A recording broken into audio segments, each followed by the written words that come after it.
Voltei e hoje a gente vai falar como a gente pode se reconhecer por meio de nossos erros, por meio das tentações e provações e toda essa história aí. Então, para vocês saberem como a gente pode se reconhecer, fica até o final, assiste a vinheta que vai vir daqui a alguns segundos, eu acho, talvez agora, né? Roda a vinheta então. O inimigo coloca obstáculos e tentações no decurso dos nossos dias e fazendo com que a gente caia e tente a vir a cair. Veja bem, eu tenho um exemplo aqui, uma analogia que a gente pode fazer que de certa forma descreve meios que ele utiliza para tentar nos derrubar. Então, por exemplo, né? Um exemplo seria um rapaz que não gosta de dinheiro, tá? Ele não é luxuoso, não gosta de orgulho e tal, não gosta de humilhar os outros, enfim, toda aquela história lá. Ele pode vir a ser tentado com dinheiro? Claro, pode vir a ser tentado com dinheiro. Porém, se ele não tem esse problema, se ele não tem essa atração pelo dinheiro, é bem mais fácil dele vir a resistir que alguém que tenha. É bem mais fácil dele vir a negligenciar essa tentação porque ela não o atrai. Isso não é o fraco dele.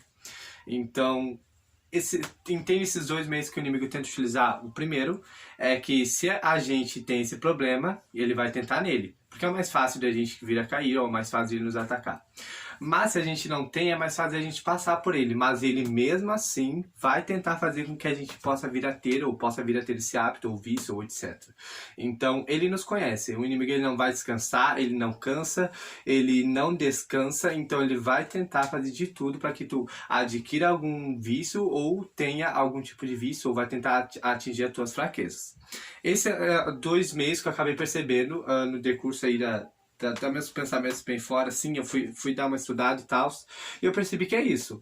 E eu pensei, o que a gente pode fazer para utilizar esses meios, essas nossas fraquezas que o inimigo tanto ataca para nos conhecer. Eu vou dar 5 dicas agora, ou 5 meios que a gente pode fazer para nos conhecer por meio desses erros, ou por meio dos erros que o inimigo pode vir a tentar nos colocar, e o que isso demonstra, o que fala sobre nós, a nossa característica, o nosso caráter. Enfim, vamos dar uma olhada aí nos 5 meios, roda a vinheta de novo, porque sei lá, eu quero rodar a vinheta, roda a vinheta. O primeiro passo seria aceitar o erro. Não adianta você negligenciar ou fingir que não tem, ou que, de certa forma, tampou os olhos ali e nada está acontecendo. Tem que aceitar que você tem esse problema ou que você possa vir a ter. Por exemplo, se você tiver problema com bebida alcoólica, drogas, vício, pornografia, ou quebra da castidade, ou qualquer problema que possa vir a se tornar um vício, tem que aceitar que você tem ele. Não estou dizendo para aceitar no sentido, nossa, aceitei, tá tudo bem, tá tudo good vibes, não. Não é assim que funciona. Tem que aceitar que você tem esse problema para você mudar. É o primeiro passo. Se não passar pela aceitação, não vai ter como se reconhecer ou mudar de uma forma radical ou de uma forma totalmente diferente, tá? O segundo passo é: um erro não te define, ou teus erros não te definem, tá? Entenda como quiser. Porque sabíamos que iríamos ser falhos aqui na Terra. Antes da gente vir pra Terra, a gente teve toda a questão do plano lá, que em outro vídeo eu explico pra vocês, mas a gente sabia que a gente não ia ser perfeito, que só o nosso irmão Jesus Cristo seria perfeito e nos ensinaria a como ser perfeito. Então a gente passaria por esse processo de cair, levantar de novo, é natural.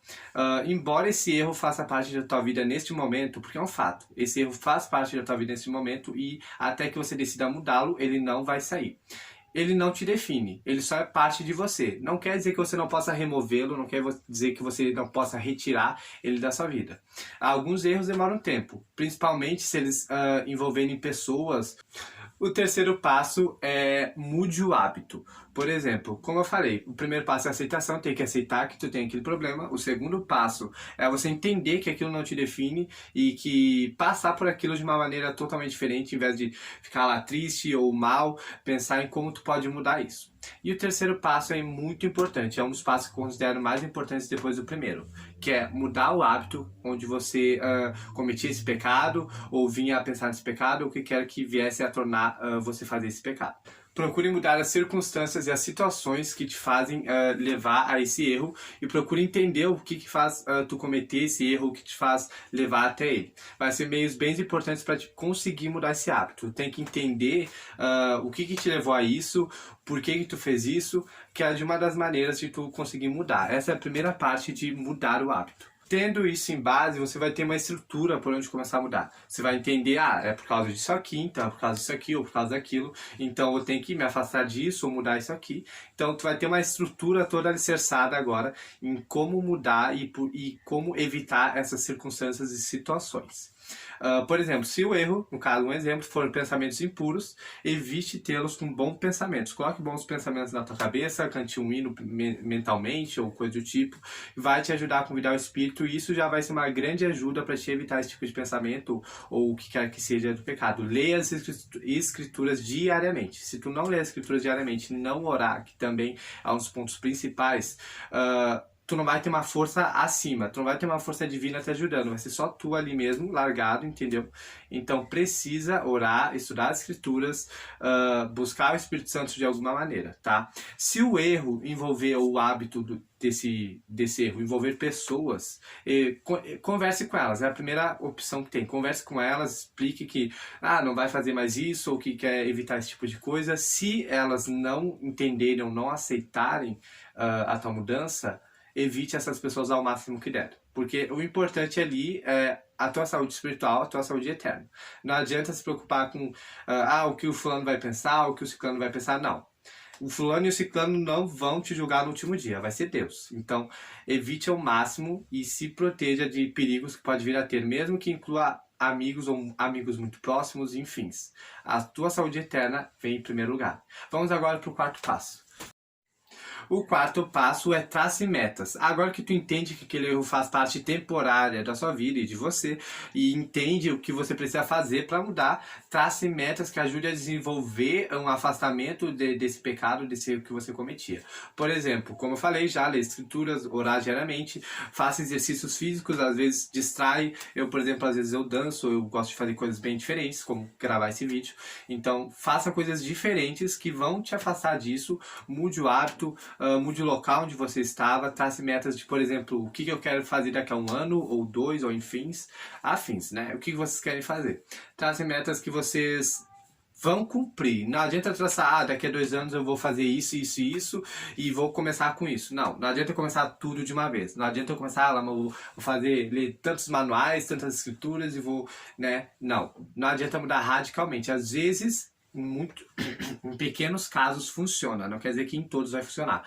Se o teu jeito é mais calmo e mais suave, vai mais devagar, vai começando aos poucos para te conseguir mudar. Senão tu vai ter uma mudança muito radical e não vai conseguir suportar toda essa mudança de hábito. Então, vai com calma. Ao fazer esses 4 passos, nós vamos para o 5, que é onde você vai entender que você é um filho de um Deus. E, embora seja imperfeito, você tem características divinas, que somos a semelhança de nosso Pai Celestial e de nossa Mãe Celestial, se for mulher ou homem, no caso.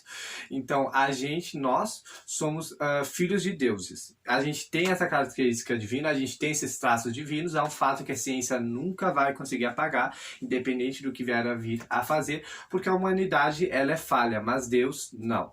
Então, entenda que você não é daqui. Esse mundo aqui a qual a gente está no momento não nos pertence. A gente veio para cá para a gente conseguir aprender, mudar e afins. Não quer dizer que a gente seja daqui. Isso aqui é pouco demais pra gente. Então entenda agora que você é um filho de Deus e que todos os erros que tu possa vir a cometer na vida, ou possa vir a ter, entenda que o arrependimento, a expiação de Jesus Cristo vai fazer efeito, porque tu tá começando a aplicar esses passos e tu vai entender melhor como a expiação de Jesus Cristo funciona, como o amor de Jesus Cristo funciona para com nós. Então, no momento que entender isso, acredito que tu vai levar a vida de uma maneira diferente, mais empatia com as pessoas, tu vai entender mais a expiação de Jesus Cristo, tu vai entender mais quem tu é e a força que tu tem. Não ligue para o que o inimigo fala, às vezes, de você não vai conseguir, ou não tem como mudar a situação, ou tu é isso e ponto. Não. O inimigo não te define, um erro não te define, e nós, às vezes, a nossa definição não é válida, porque a gente não entende perfeitamente e perspectivamente, eternamente, quem nós somos. Então, vale muito confiar no que está nas Escrituras, porque essa perspectiva é mais eterna, é do Pai Celestial para com nós. Também vale muito escutar o Espírito, dizer o que ele tem a dizer, estudar as Escrituras, se preparar bem, pra gente entender essa perspectiva. Não adianta ligar para comentários de pessoas próximas a nós, ou de comentários utilizados que vêm através do inimigo para nos derrubar. Não adianta. Vocês são mais que isso, vocês são mais que esses comentários, vocês são fortes. Então, é esse o 5º passo. de reconhecimento, e espero que vocês possam utilizar isso de uma maneira bacana e possam vir ajudar de certa forma vocês.